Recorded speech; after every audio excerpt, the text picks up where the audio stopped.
घड़ी।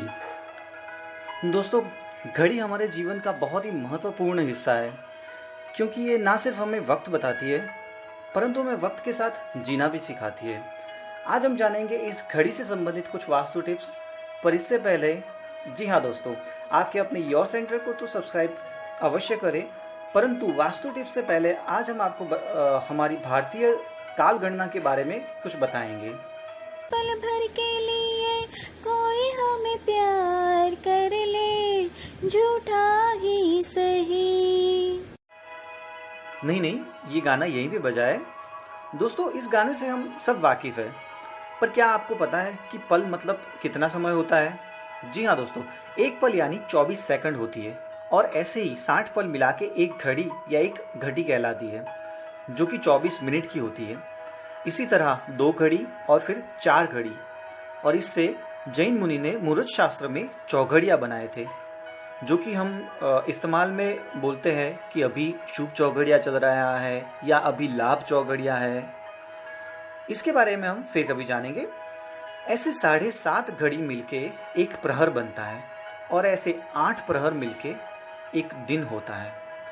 प्रहर से याद आया, हम अक्सर दोपहर शब्द सुनते हैं और बोलते भी हैं, तो वो 2 पहर यानी सूर्योदय से 2 प्रहर के बाद का वक्त, जो करीबन 12 बजे के बाद का समय कहलाता है, और इसे ही हम अंग्रेजी में पीएम कहते हैं, जो कि लेटिन भाषा के पोस्ट मेरिडियम शब्द से आया है, जिसका मतलब मध्याह्न के बाद का वक्त। और ऐसे ही एएम यानी कि एंटी मेरिडियम, मध्याह्न से पहले का समय, जिसे पूर्वाह्न कहते हैं। हिंदू शास्त्र में दिन की शुरुआत प्रथम प्रहर यानी कि पूर्वाह्न से बताई गई है, जो कि सूर्योदय से गिना जाता है। पूर्वाह्न यानी कि पहला प्रहर सत्वगुणी है। इस प्रहर में क्रोध, संभोग, निद्रा आदि वर्जित है।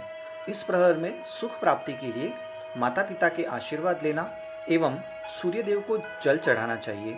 सूर्यदेव को जल चढ़ाने की विधि हमारे पिछले वीडियो में बताई गई थी, जिसकी लिंक हमने इस वीडियो के डिस्क्रिप्शन बॉक्स में भी दी हुई है। इस प्रहर में घर में सुगंधित धूप या कपूर जलाना चाहिए। दूसरा प्रहर यानी कि मध्याह्न रजस गुणी है। इस प्रहर तन और मन की कार्यक्षमता सबसे अधिक होती है। ऋण मुक्ति के लिए इस प्रहर में हनुमान जी की आराधना करनी चाहिए। अपराह्न तमस गुणी तीसरा प्रहर, जो कि औसतन 12 से दोपहर 3 बजे तक का होता है।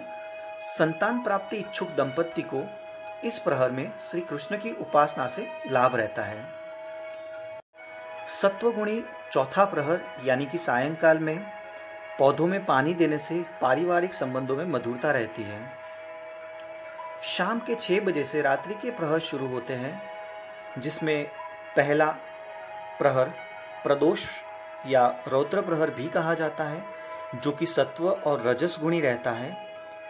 इस प्रहर में निद्रा, भोजन, क्रोध वर्जित है। यह प्रहर संध्या भक्ति आरती का है। घर में पूजा स्थान में दिया करना इस प्रहर में शुभ माना गया है। रात्रि के दूसरे प्रहर यानी कि रात्रि के 9 बजे से 12 बजे के वक्त को निश्चित प्रहर या राक्षस प्रहर भी कहा जाता है।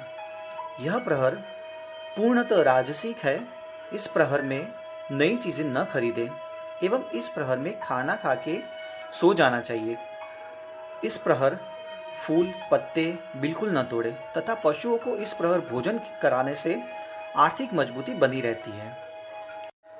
तमस प्रकृति वाले त्रियामा प्रहर यानी कि रात्रि के 12 बजे से मध्य रात्रि के 3 बजे के वक्त में स्नान, भोजन आदि वर्जित है। इसे गंधर्व प्रहर भी कहा जाता है। इस प्रहर में की गई प्रार्थना जल्दी फलदायी होती है। दिन के अंतिम प्रहर यानी कि उषा प्रहर सत्वगुणी है, जिसे मनोहर प्रहर भी कहा जाता है। इस प्रहर के शुरुआत की 2 घड़ियां यानी कि 48 मिनट को ब्रह्म मुहूर्त कहा जाता है।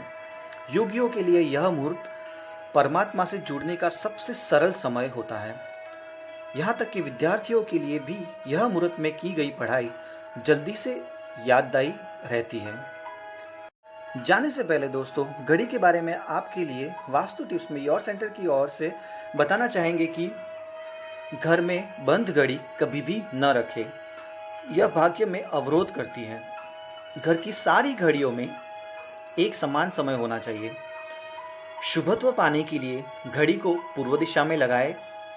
नए अवसर यानी कि अपॉर्चुनिटीज पाने के लिए घड़ी को पश्चिम दिशा में लगाएं। जिन्हें अक्सर धन हानि होती हो, उन्हें धन हानि से बचने के लिए घड़ी को उत्तर दिशा में लगाना चाहिए। ध्यान रहे, वास्तुशास्त्र के मुताबिक दक्षिण दिशा में यमराज का वास माना गया है, अतः दक्षिण दिशा में घड़ी कभी भी नहीं लगानी चाहिए। इसके साथ विदाई लेते दोस्तों, फिर मिलेंगे, तब तक के लिए टेक केयर।